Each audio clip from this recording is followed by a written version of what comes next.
Good afternoon, everybody. This is Dr. Duncan McCollum coming to you from McCollum Wellness Radio. What a beautiful day to be alive, beautiful day to be in Santa Cruz. And I'm very happy to be on the air. I have a great friend of mine that's joining me today. We're going to be talking about mushrooms, and it should be a really fun show. So, culinary mushrooms and some of the medicinal purposes that they, will impart on you. And uh, Chris Phiilips, we've been friends for, gosh, 20 years? Yeah, Yeah, ever since you moved into town or close to it. absolutely. Yeah, and we've been through a few journeys together, but tell us a little bit about yourself. Wow. Well, I love mushrooms. I love Santa Cruz. I came here, I like to say, at the turn of the century, because it's fun to say that. Yeah, Came around I 1999. thought you said you were going to come around the Cape of Good Horn or something like that. Yeah, same difference.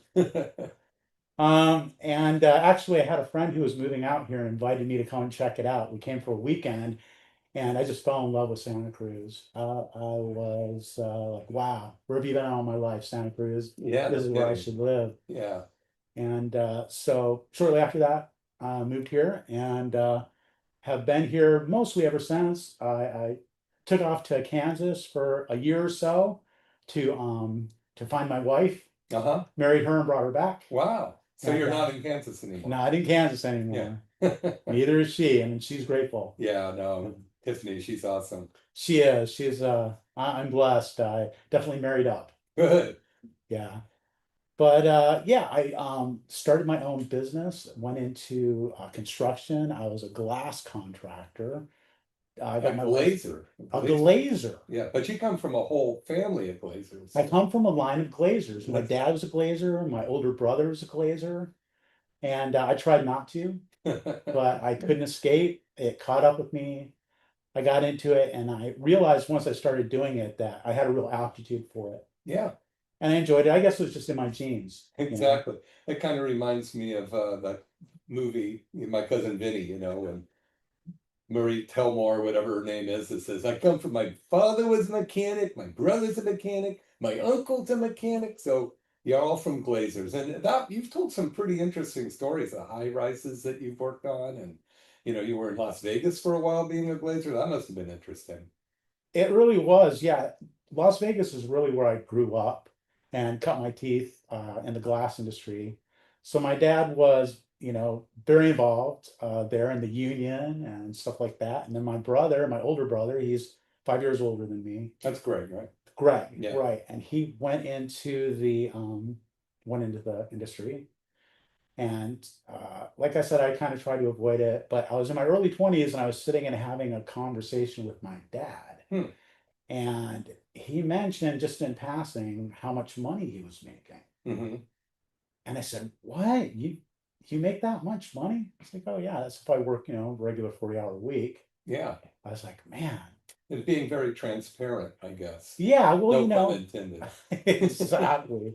Well, I was at that age, I wasn't a teenager anymore and I was on my own. Yeah. So he felt comfortable letting me in on, some of this background information that you wouldn't really tell your kids. Right? But I was like, sign me up. So got into it, went to work on a lot of the high rises there in Las Vegas. It was great in those days. I guess that would have been the 80s. Money was no object. Yeah. Just flowing like water. That was back when Steve Wynn was building stuff. Worked on some of his projects. Wow. Worked on the Luxor when it was built. Oh, no kidding. Yes. Wow. Worked on that for a year or two. Like every glass shop in Las Vegas was on that job. Interesting. Yeah. So that's good. And when I met you, the first time I met you, you joined our group Latip, which I talked about last week, and I had R.J. Robinson, who you know from my I do. And but you were showcased. What was it? It wasn't just specific for shower doors at that point. You did cabinets and you did a lot of stuff, and you found a niche, which was great. But the cool thing is you've been an entrepreneur for all these years and you keep finding things that interested you. And now you got into this thing with the mushrooms, which obviously you threw everything aside and said, this is it. And it's pretty cool. Well, thanks. Yeah. Yeah, thanks for saying that. I love being in business for myself. I have a different philosophy of business than I did when I started uh, all those years ago. Back then, I thought, you're in business just to make money, and that's it. Uh-huh. So just make money and don't really worry about anything else. Not here to create jobs or make the world a better place or anything Yeah. like that. It's just business. And I have a completely different view of that now. I'm a bit older now, a bit more mature, and hopefully a bit wiser. And I came to this point where I realized there really wasn't that much of a future in what I was doing. I mean, I wasn't in love with shower doors. Yeah. I mean, it was nice. I appreciate it. Grateful to the industry. Did a lot for me, and I feel like, I gave a lot back. Yeah, you started a whole online group with tons of people. How did that go? Just out of, briefly tell us about that. Because I think one of the reasons for your success is because you think outside of the box without even thinking outside of the box. It's just part of your nature. And that is one of the cool things about people that are successful is there is no box. I just thought of that. What box? This is what I'm interested in doing now, and that's what I'm going to do. Right. Yeah, where is the box? I left it long ago. Exactly. The world's round anyway. Right, exactly. It's funny because I've always had a hobby of computers. I like technology. Got into it back before everybody had a PC. And I was on Facebook back, this is now probably 15 years ago or something. They started these things they called groups, Facebook groups. And you could just make a group. And I thought, wow, maybe it'd be cool to make a group for shower door installers. Yeah. I mean, I don't know if like anybody would actually join it. Yeah. But what the heck? It's what I'm doing. It's what I know. And so I did. And you just kind of ignored it. It was just back on the back burner for quite a while. And a few years later, I started thinking, oh, maybe I'll just put a little effort into this. And I did. And the group started to grow. People started to join it. And shower door installers, glazers in general, are just very proud of their work. Yeah. And love to take photos, love to post them, love to brag. Yeah. And so it got a lot of traction. People started getting on there, posting photos of their work and, making fun of each other. And you know how guys do. Yeah. And it started to grow and grow and grow. And I just made a policy that, hey, you can be on here, have fun, you can brag, you can show off, but you're going to be respectful. Yeah. And if you're disrespectful, you're out. That's awesome. Yeah. And I had to, kick a couple people out of the group just for I mean, you have to go pretty far for me to get offended, right? Yeah. But I think the result of that is it created a place that was safe for people to ask questions, get help. And the group's grown to over 5,000 members. Wow. That's amazing. Giving me goosebumps. It gave me goosebumps too. That's funny. We're sharing the goosebump thing. Yeah, right. That's kind of like a mushroom that they pop up everywhere too. They do. It's that mycological network is happening. That's right. That's exactly. They're breathing through the air. We're getting these spores going out between us. My wife swears that spores and being exposed to them the way that I have cured my hay fever. Huh. Well, I believe it totally. You remember how I used to have hay fever so bad? Yeah. And you helped me out with some, you gave me something, or you told me. Yeah. Yeah, Antronex. Man, it was amazing how that worked. Yeah, that's the universal solvent for everything. It's like, I always say it's like Windex on my big fat Greek wedding, that thing that Grandpa uses. Anybody ever has any kind of inflammatory thing, you got to get Antronex from Standard Process. But anyway, go ahead. Yeah. Wow. Well, and just on that, because we're talking about mushrooms, medicinal mushrooms, culinary mushrooms, but the fact that, the spores and the mycelium network is extant. It's like the biggest thing in the universe or in our world. It's everywhere. Ubiquitous, I like to say. Ubiquitous, yeah. And so it does inoculate us. The spores and the mushrooms will inoculate us to our environment. And it will, when we get inoculated, that means our body builds up an immunity to, or tolerance to things like pollen or whatever. So that's not, your wife is, brilliant because it's actually the truth of how these things work. Yeah, well, she's an observer Mm-hmm. and sees it from a totally different angle than I do. Yeah. But she put it all together, and yeah, she's convinced that that's really what cured. And I used to really suffer I remember. with seasonal allergies. Yeah. Oh man, it was terrible. And I have a lot of people that do, and I just in the office, I go, here, take 3 of these and let me know. And pretty soon they're going, that's the best stuff in the world. My daughter's just taking off on a trip with my grandson left today. Yeah, exactly. And they're going to be gone for 10 weeks. Their company gave him 4 months paternity leave, believe it or not. I worked for the wrong person. Oh, that's me. Wow, no, I But have they're the gonna same problem. they're traveling around. But she's got all those things. She's got the Antranex and all those other medicinal things that we know will help your immune system stay strong no matter what environment you're in. So, but all right, so back to your story. Yeah, food is medicine. Uh-huh. Yeah. And I know that Well, that's what comes all the way back to Aristotle and all those guys. I think it's Hippocrates said food is your best medicine and medicine's your best food. So, absolutely. yeah. Yeah, I'm a big believer of that in that. Only in recent times did I really start to discover all these things about health. And you were a huge part of my health journey. I have to say that. I don't know if I've ever told you this. I mean, we've been friends for a long time. Yeah. But when we were in that networking group together, Yeah. and when you'd share about what you do and chiropractic, you would always talk about the spinal cord, how it goes through your spine, and if you get subluxations, it prevents those signals from going out through your spine to every part of your body, and that that has to be bad. Yeah. And it just made sense to me, scientifically.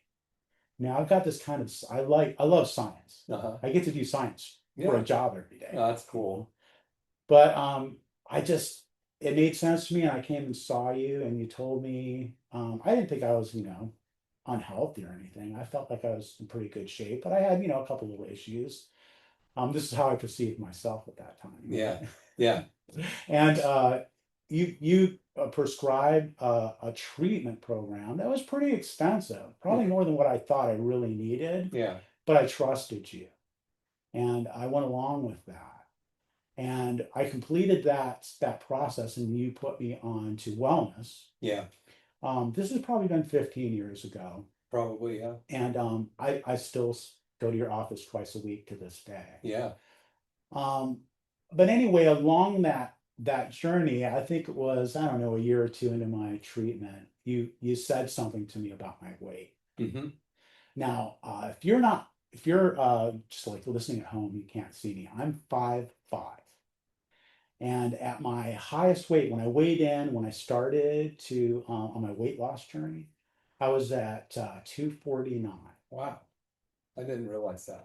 I was big. Yeah. I was rotund.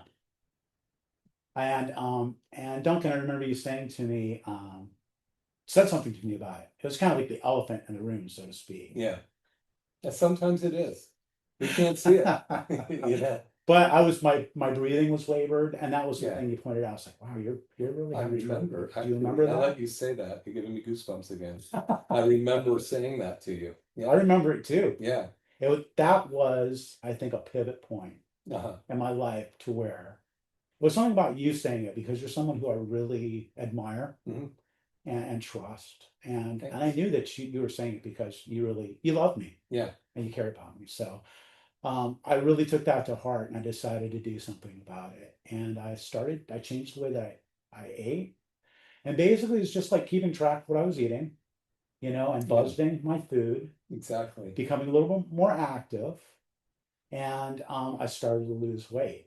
Is that when you started going mushroom hunting? Is that some of your activity? Some of your action? That is actually right. Yeah. I really don't like the gym.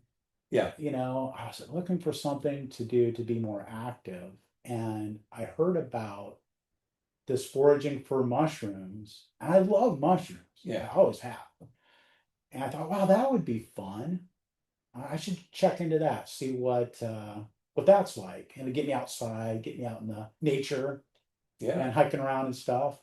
And I started doing it, and man, I'll tell you, I fell in love with that. Yeah, I know. I remember you just, I'm going. Yeah, It's raining, I'm going. it's true. It's true. And it really did help with the weight loss. Yeah, I ended up losing 80 pounds. wow. Now I put back on about 15, and Uh-huh. I'm working on getting that back Well, up. you But find your body finds its plateau. I mean, not Mhm. everybody has to be their high school weight to be Right, healthy. In fact, a lot of people try to get there and they'll lose muscle mass. So right. your body's amazing. It's Mm. got this innate ability to understand where it needs to be. And we think too much, or eat too much, or whatever we do, sit too much. And once we start to let the body function, then it's going to do what it needs to do. But I'm really proud of you, Chris, because you really did take a huge uh, part in your health, everything. I remember too the one day you came in and you'd hurt your knee, Yes. and you were on stage playing music, and you come in and go, I hurt my knee, and I think you were looking at going to get surgery or something like that. Yeah, I mean, I heard it more than just a little bit. Yeah, You're right, I was on stage. I ran out on stage. It was a concrete stage. yeah, And I took my last step and my knee just went out. It was like, I don't know, hyperextended or just like it was bending the wrong way. yeah, And I went down and got back up and I couldn't put any weight on it. yeah.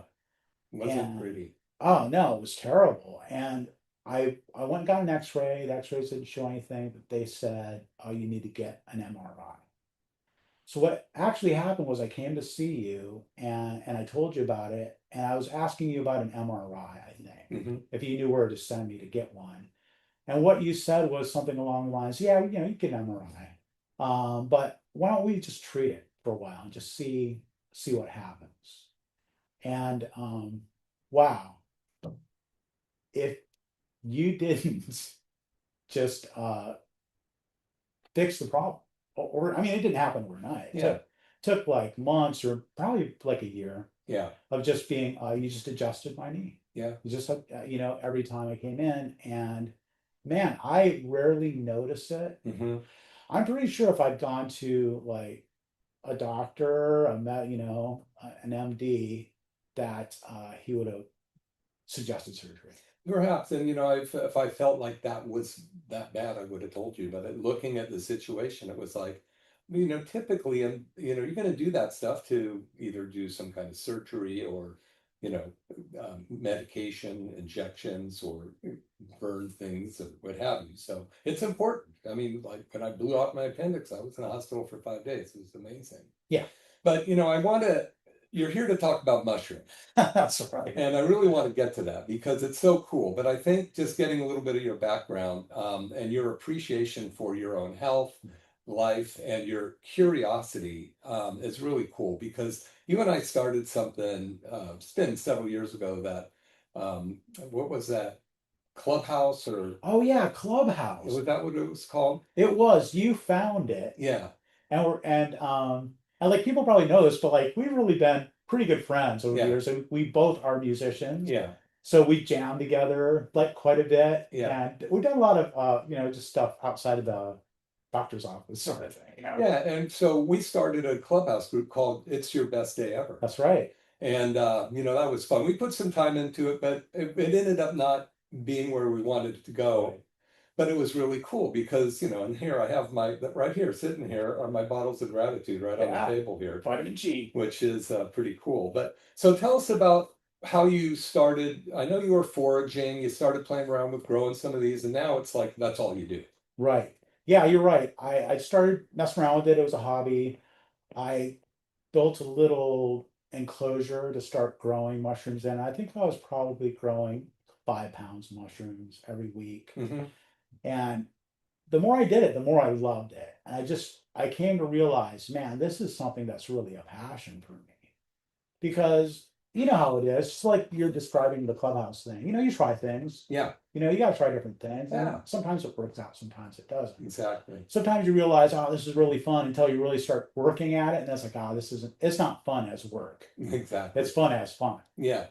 But mushrooms was a thing that was like fun as work. And so I got a second enclosure. It was growing about 10 pounds, and I got a bigger one. And then I started offering them to friends and restaurants. And pretty soon it was just out of hand. Yeah, I was doing all this in my little glass shop, right. right? So I was taking a little corner of my glass shop and growing mushrooms there. Something had to go. Right.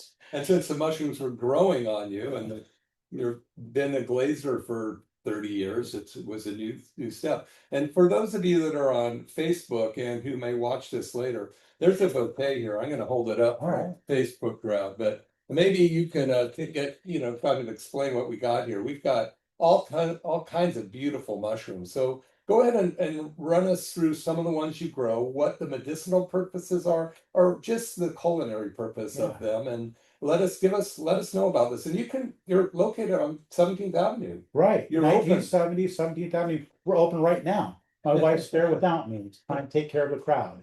Wow. Hopefully there's a crowd there. 1970, that was a good year. Yeah, right. There's a lot of good music that we played came out in 1970. That's true. Yeah. It's easy to remember. Exactly. Yeah, so we grow a lot of lion's mane mushrooms. Yeah. Lion's mane is one of the most studied mushrooms for the benefits of brain health and just the nervous system in general. Yeah.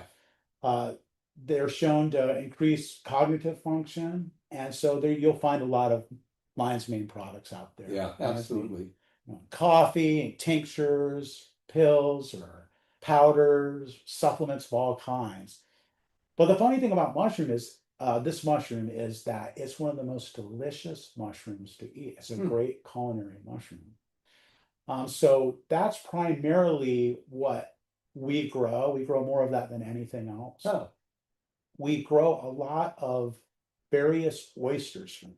Yeah. It's like what we have here is we have an elm oyster. Yeah, that's a blonde one kind of. Yeah, it's kind of a whitish color. The blue oyster, not to be confused with the rock band. Yeah.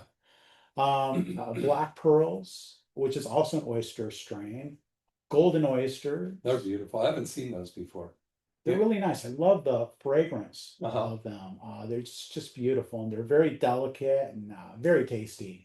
The pink oyster mushroom, and those two are warm weather strains. They're from Asia, and they don't really like to grow until it gets to be about 65 degrees. But all mushrooms are good for you. I mean, they're good for boosting immune function, for inflammation. Yeah. In fact, the golden oyster has a lot of the amino acid that is found in lion's mane that's good for cognitive function. Oh, yeah.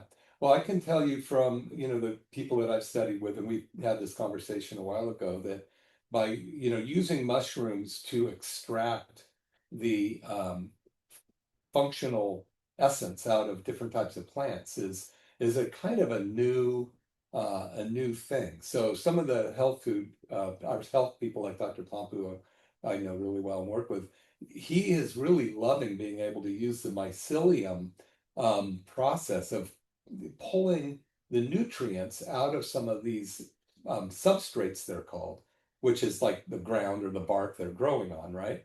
Yeah. And pulling that up and making it more digestible. Because some of it, if we ate turmeric, we only get a little bit of the functional stuff in turmeric. Where if you grow a mushroom on the turmeric and then eat the mushroom, it's already taken that turmeric and it's created digestible components that we wouldn't otherwise have. So the thing about mushrooms is, and this is one of the scary things about all of the spraying and everything, is because the ground, all plants utilize fungus in order to absorb the nutrients out of the ground. Right. They cannot, a root of a strawberry plant, or let's pick something else, strawberries are controversial. The root of a broccoli plant can't get the nutrients out of the soil without the mycelium of the mushroom that's breaking down the nutrients so that the plant root can digest it. Yeah. So imagine what they're doing when we're putting these in our diet on a regular basis. Right. Yeah, it's true. There's certain species of mushrooms that are known as mycorrhizal mushrooms. And they actually form symbiotic relationships with plants. Uh-huh. So mushrooms like chanterelles, for example, are Yeah. of this kind. And so they can't grow if they don't have a relationship with usually oak trees, different kinds of trees. Okay. And the fungus and the tree exchange nutrients and moisture. Wow. And they're hypothesizing that the mycological network that runs through under the ground everywhere is being utilized by plants to communicate with each other. All plants. All plants. Yeah. Yeah. So it's very interesting, and I love the idea that concept of it's Dr. Popenow, right? Yeah. That you could take, for example, if you had lion's mane and you're growing it, and you could add to the substrate something else that's good for Ginkgo biloba. Ginkgo biloba. Yeah. Something that's good for brain function. Yeah. Imagine there could be some kind of symbiosis that happens that maybe will multiply it by an order of magnitude or something. I mean, it's so exciting because there's so much research left to be done on mushrooms. We just understand just a tiny slice of it. I know. And, for so many decades and eons, we've looked at anything, like we were just talking to Dave Michaels, and he's telling us about foraging and finding these weird slimy things in the woods, and he goes, I'm not even touching that thing. So we're often afraid of stuff we don't understand. That is an excellent point. Yeah. It's that mycophobia is something that is so common. One of the most common things that people will ask me, once they ask me, what do you do? And I tell them I grow mushrooms. Yeah. People will ask, well, aren't you afraid of them being poisonous? Mm-hmm. And that is so interesting that has so permeated the mind of our culture to have fear first. Yeah. And I usually explain to people, there's such a thing as a poison berry, right? Yeah. They're like, yeah. Mm-hmm. I say, what? But blueberries aren't poisonous. Right. You don't have to worry about your blueberry being poisoned unless somebody poisons it. I mean, there's some stuff that they use that you not want to eat. Yeah. Well, it's interesting, and I'll just to let you know, I'm one of them. As you recall, a couple weeks ago, my daughter was over at our house, and on our lawn, there were these little mushrooms coming up. And the kids, potentially going to crawl around. And I took a picture and sent it to you and go, Chris, what the heck is this? I'm afraid my kid's going to touch it. And you told me something interesting about touching it. And that was? Yeah, you really can't be harmed by a mushroom just by touching it. Yeah, and that really relieved me. That was really good. And I think it's good for people to know that. You shouldn't go touching things you don't know about. Right. Anyway. Right. I learned that the hard way. Yeah, that damn stove was hot every time I touched it. Yeah, keep your hands to yourself. Exactly. But, it is a good point. The fear of the mushroom permeates. When anybody says they're going foraging, and even myself, I kind of go, my son was up in the Sierras backpacking, on the east side of the Sierras, and he was with a ranger guy, friend of his, and they found these elephant ear mushrooms or something that were growing off the bark of some tree up there. And he's out in the middle of nowhere, and he goes, yeah, we cooked them up with some fish we caught. And I'm just going, dude, you don't even know how you're going to get out. But, he goes, no, the guy knows it's mushrooms. So how did you come about learning the good ones from the bad ones? And then I really want you to talk more about your store, and because people should experience these. They're just so beautiful. Thank you, Duncan. Yeah, I love that question. The way you learn about mushrooms is the way you learn about any other topic. You just, one thing at a time, and one building block on another. So what I recommend if somebody really wants to learn about mushrooms is learn about the bad ones first. No, it's really a good way to go. All right. There are only really a few species of mushrooms that are super toxic. Talk about your death caps, your destroying angels, things like that. They're really toxic. And what's interesting is that there are other species in that genus that are delicious. Oh, wow. But it's best to steer clear of that entire family Yeah, of mushrooms when you're starting out. yeah. Learn how to identify them, which is pretty easy. They've got, a few common characteristics. The Amanita family, and just steer clear of those. And then there are some really easy to identify edible mushrooms. Lion's mane. Yeah, it's pretty hard to miss that. It is. There isn't anything that really looks like a lion. And they grow around here. They do grow around here. Yeah, Dave was just telling us. Yeah. I found them in the wild here in Santa Cruz on forays. So Taming the wild lion's mane mushroom. yes, don't even need a chair. Yeah, a whip. Exactly. So now why don't you just go through some of the medicinal things that you know about the different mushrooms that you grow? I'm not sure what your focus is. I know you just fascinated with them, love to grow them and share them with people. But there is, certain ones are going to help people with certain conditions, and yours are the freshest you can get. I mean, these things, the beautiful bouquet sitting here in front of me. Thank you. Yes, our slogan is the freshest mushrooms on earth. I don't think you can get mushrooms fresher. They come right off the block at our little farm on 17th Avenue and Live Oak. Mhm. And the cool thing is that anybody who comes during regular business hours, Which year? are 9 to 4, Tuesday through Friday, Mhm. and then on Saturday from noon to 3. Wow. So just come on in, and if you don't ask to be shown the farm, we'll probably suggest it. Cool. We just love to show people around. We love to talk about mushrooms. We're very proud of it. Mhm. They're beautiful and they're delicious. And like I was talking about lion's mane and how they help boost cognitive function. But they're also really great for boosting your immune system. Mhm. They help with inflammation. And various mushrooms have more or less of certain benefits. We do make some tinctures. We have some other products. We make this candy. Oh yeah, you tell me about You're that. gonna have to try this. I This is will. candy cap mushroom toffee Mm. covered in dark chocolate. Oh, Yeah, it's got my name all over it. a little bit dangerous. Got to be. I start with a small bottle. Okay. So you sell that too? Yes. Mhm. And so candy cap mushrooms are locally foraged wild mushroom that come out in the fall. Uh-huh. And Do you grow them or you just? No. Oh. So it's another one of those mushrooms that you can't grow. Okay.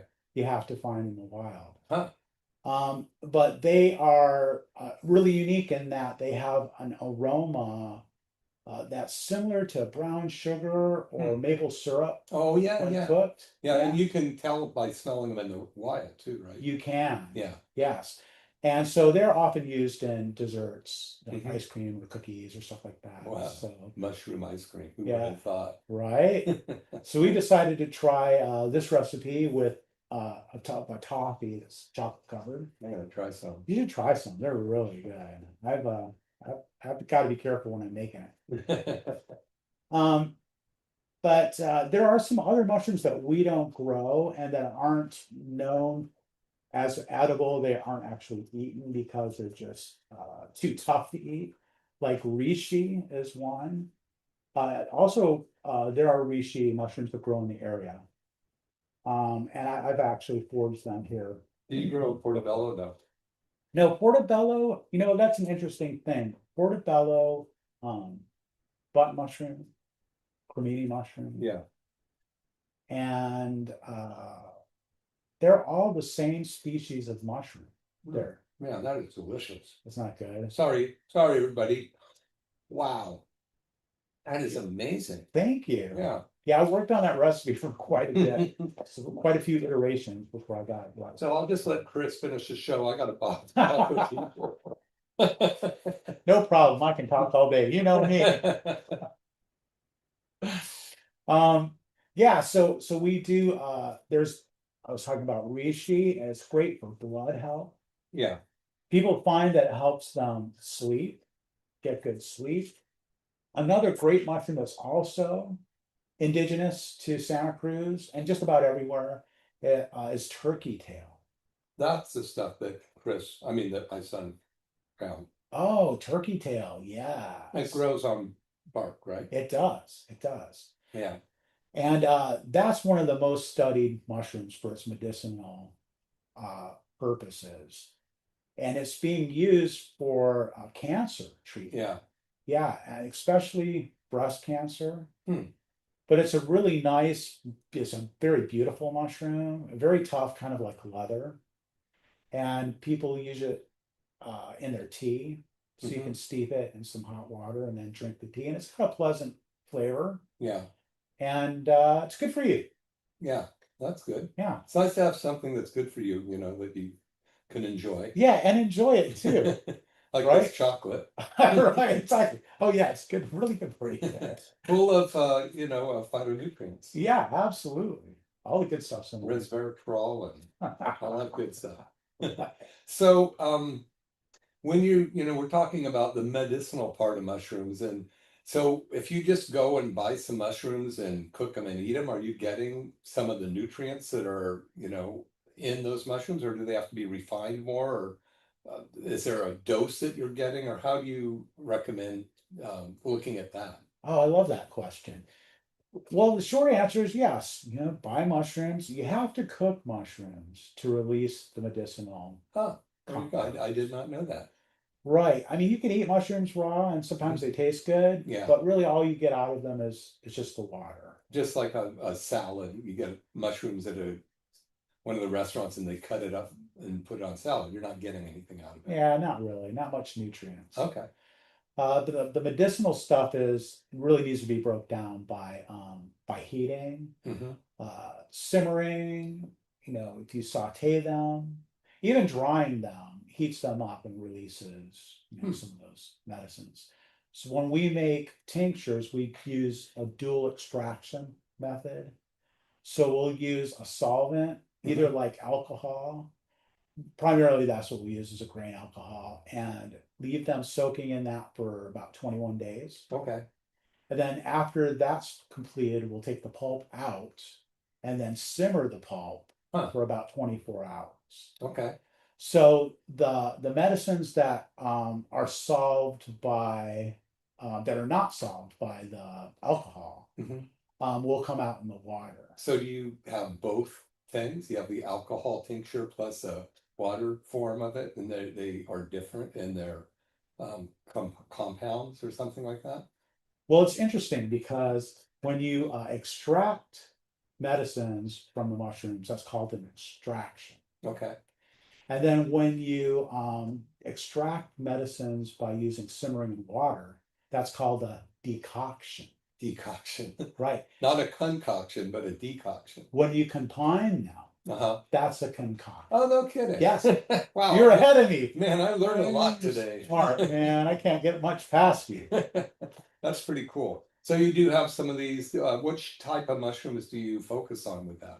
We focus on lion's mane. Okay. We have a couple different kinds of lion's mane tincture. We have some combinations. We have one that's called Splendid Blend. It's got a couple of kinds of mushrooms and then a couple of herbs also. Okay. And then my favorite is Marvelous Mix. That's got 4 different mushrooms: chaga, reishi, lion's mane, and turkey tail. So the turkey tail you don't grow? No, we don't grow it, not yet. And so those 3 you're getting somewhere else, and yes. You're adding your own lion's mane to it. Exactly. Yeah. Exactly. So I have a question, and by the way, thank you for being here. This is Chris Phiilips, the owner of Santa Cruz Mushrooms, longtime friend with Dr. Duncan McCollum Family Chiropractic, McCollum Wellness Radio. You can find this. We're doing this live on Facebook right now. I'm sure Chris will repost it. And on my YouTube channel, you can see the show, because we're zooming it, and it will be up on Dr. Duncan McCollum YouTube soon. And probably, how can they find you on the medium out there, social media? Sure. So we have our website, SantaCruzMushrooms.com. We also have a YouTube channel, and I definitely will post this too. Yeah. And on Instagram, Santa_Cruz_mushroom. So we're on Facebook too. So you can find us pretty much everywhere. Cool. Yeah, and this is again Dr. Duncan McCollum, and I just want to put a plug for my practice. I'm here to help people. Chris, you gave a great testimonial on all the years that we've been working together and fixing your knee. Now I have so much amazing stuff that it's just the equipment. I'm coming up with something new. It will improve hearing. The only thing on the planet that can improve hearing. Are you kidding? I'll be talking about that more. Tinnitus. So all you pay attention, tinnitus, vertigo, and hearing loss. So it's going to be about a couple months to roll it out, but it's pretty cool stuff. I'm very much excited about that. But in the meantime, we're working with people with peripheral neuropathy. We're making incredible changes with that. We have the soft wave therapy, hydrowave, and our Erconia lasers so that we can really change problems with joints, spines, knees, shoulders, all that kind of stuff. So y'all know where to find me over there in Brown Ranch, Dr. Duncan McCollum, McCollum Family Chiropractic. Yeah. So going just back to the medicinal end of this stuff. Oh, I know what I was going to ask you. So we see so much stuff online about buy these mushrooms to cook or put in your coffee or this and that. How do we know we're getting a quality substance? I mean, I know I buy stuff all the time online, and I never use it. It sits on the shelf. I'm a sucker for it all the time. But what do you think about some of the stuff that's there? I mean, can we assume that some are decent and some maybe not be, or your thoughts? Yeah. Yeah, that's a quandary. Yeah. I've got some opinions about this. It might be a little controversial, but I think that there's a lot of regulation and stuff that's out there, and the idea of it is, I think, is good. It's to help people who are strangers do business, and it's having a third party there Interesting. to kind of vouch for whoever is providing. And like there's like organic certification, for example. It's like, well, how do you know something's organic? Well, because this third party says it is. Yeah, exactly. And what's that mean? Right, exactly. What does it mean? And what are the loopholes and what's the red tape and all of that? And I'm a real advocate for getting back to knowing the people you do business with. Yeah. And I try to do that. I try to buy from vendors that I know. Yeah. That I can go to their place of business and see how they're doing business. I don't need a third person to vouch for them. Yeah. Now, I mean, you can't do that in every case. There's a lot of cases where you just have to, hope for the best and trust. Yeah, because not everybody has mushroom shop on 17th Avenue in Santa Cruz. That's right, but we do. Yeah. And so, I mean, that's one of the beauties of just, being able to come in and see. You can see how we're growing it. Yeah. And if wherever you are, there probably is a farmer, a mushroom farmer, pretty close to you. And if you can go direct to them and establish a relationship, right? I guess that's it. Yeah. Talk to them, get to know them, see what you think about them, see if they're, they're the kind of person that you would want to do business with. Yeah, that's really good information and advice in that, because we're right now, especially with all of the social media, there's so many people that want to come into your living room and say that they have your best interest in heart. They may or may not. I've been hoodwinked to take them out like way more times than I would like to admit, and even to myself. And we're kind of like in a place where personal integrity is really important. And I know that, having known you since the millennium, the beginning, you got here in 1999. Yeah, before this century started, and we've developed a really great friendship, and it's great to have you here. So we got a little under 10 minutes. So anything that you want to freelance or talk about, different types of mushrooms, which are your favorite, how you cook certain ones, just take it away. Yeah, let's talk about cooking, because that's probably the next really common question that I get. What do I do with these? How do I cook them? And the simple answer is it's very easy. It's just like those old fashioned grandma's button mushrooms that you would take and chop them up and then toss them in a little butter or a little olive oil and little salt, pepper, saute them. They most, uh, especially the oyster mushroom varieties, very easy to cook and go very well with anything starchy. Hmm. So pasta, Yeah. potatoes. Well, I gotta interrupt you though. You gave our office some the other day, and I made a chicken pasta with a few different variety of the The oysters. oyster mushrooms. Yeah. Man, it was amazing. Really good. Awesome. Yeah. Glad you enjoyed that. Now, a question, do you cut up the stem too, or use mainly just the leaf, or how do you use them? Because Yeah. they come on a big branch. Right, right. And it varies from one species to the next, which is one of the interesting things about oysters. Like you'll notice the golden oysters each have their own little stem. Hmm. Whereas like with the blue oysters, they're kind of all just a clump. Uh-huh. And it varies a little bit from one species to the next, how tender the stem part of it is. Uh-huh. So the caps are always pretty tender, but sometimes the stems are a little woody or tough. And it's just your personal preference. They're all edible, they can be eaten. Hmm. Some people might like something that's got a little bit more of a chew to it, Yeah. and some people may not. The thing is, if you come in, we'll show you around and we'll answer all of your questions. Yeah, that's cool. Chris Phiilips, Santa Cruz Mushroom, and here's his emblem right here. You probably can't see it, but I'm just eating this dark chocolate candy cap caramel gift that you gave me, and it's really amazing. So, anyway, this has been a really great show. I'm so glad that we did this, Me too. and one of these days, isn't this an amazing station? It's incredible. I mean, I feel like, wow, have I reached the big time now or what?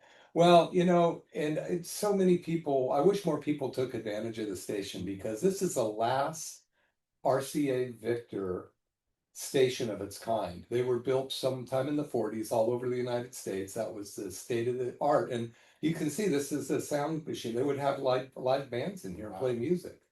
And this is the only one that's still functioning as a radio show. Wow. Radio station. There's one more, I think, that's a museum or something, but this is something that anybody can come on and do shows. And I would love to see AM radio get utilized more because it's such a cool medium. And where else do you get to just sit down with local people and talk about mushrooms? Right, exactly. Or flooring or something like that. Right. So go ahead. I love KSCO, Yeah. and I listened so many hours Yeah. of programming on KSCO, especially when I was traveling. I was commuting over the hill to go to work at doing some glass work or whatever. Yeah, it's such a great resource. Yeah. And you're right, just really underutilized. It's got me thinking, maybe there could be a mushroom show or something. Well, definitely, and you were talking about getting to know people who you work with and who you're buying from or you're doing business with. And, I was thinking, as you were saying that, what better way than to have people on local radio talking about what they do? Right. I mean, you can walk into a lot of the shops around here, especially ones that aren't owned by business owners that are affiliated with it directly. And you might talk to somebody who has, there's a lot of really good people to sell you stuff or help you, but a lot of people, that's just like you said, it's a job to make money and nothing wrong with that. Right. But you have found, and I just want to go back to how we started this, is you found a niche that when I asked you a while ago, I said, hey man, you want to come and look at his shower doors? He goes, I don't do shower doors. I do mushrooms. And I went, oh yeah, slap. That's right. This guy is doing what he loves to do. And you've poured every ounce of your love and integrity into doing this. And it's just great to see you doing so well. You used to have a big truck that had showcase shower doors on it. That's right. Now you need one with big old mushrooms on it. Do. Maybe a mushroom shaped truck. Wouldn't that be cool? That would be cool. So again, why don't you tell people where they can get a hold of you, what kind of mushrooms you have available usually, and have them mention the show when they come in. Great idea. Yeah. Yeah, so what's interesting is we control the climate where our mushrooms grow, but just the humidity and the airflow, not the temperature. So as a result of that, as the temperature changes throughout the year, we change the species of mushrooms that we grow. Huh. Because some mushrooms like colder temperatures and some like warmer temperatures. Yeah. So throughout the summer, we're growing these varieties that you see here. These, yeah, because you haven't brought these that much. You brought Right. the other oysters, but the pink one was something that you brought this last week, and went, whoa, look at these. These are beautiful. They look like roses, kind Yeah, of, don't they? they're very pretty. Yeah. So you can find us at 1970 17th Avenue in Santa Cruz, Live Oak, really close to Live Oak Grange Yeah. Hall. And we're open Tuesday through Friday, And 9 o'clock to 4. there's your sign right on front of the building. Yeah, there's a mushroom sign right there. Stop in, say hi. We just love to talk about mushrooms, even if you just want to look around and see it. And what's your website again? It's called SantaCruzMushrooms.com. And your Instagram. Instagram is Santa Cruz _ mushroom without the S. Okay. Sounds good. Thanks, Duncan. Yeah, you bet. So very happy for y'all out there listening. Tell some friends about KSEO.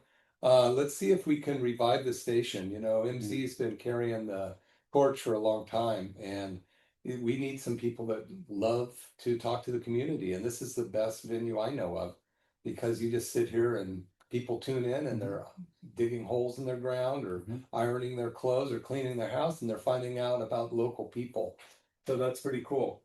Okay, so again, Dr. Duncan McCollum, McCollum Wellness Radio. This has been Chris Phiilips with Santa Cruz Mushroom. We really appreciate you tuning in. And when you go see Chris, tell him that you heard us on the radio. And when you come in to see me, tell me or my staff you heard us. We really appreciate it. We'll see y'all next week.